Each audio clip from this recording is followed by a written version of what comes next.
میدونی چرا بعضی اوقات دست کم میگیرن تو بهت احترام کافی نمیذارن؟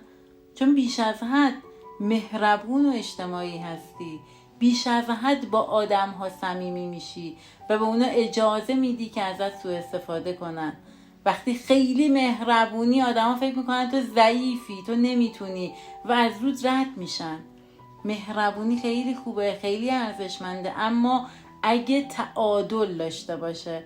توی روابطت باید یه چهارچوب داشته باشی، باید برای آدم ها حد و مرز تعیین کنی و اجازه ندی هر جور که دلشون میخواد باهات رفتار کنن. با مهربونی زیاد شاید توی کوتاه مدت تاییدیه آدم ها رو بگیری، اما قطعا توی دراز مدت اون احترامی که باید برات قائل باشن نخواهم بود.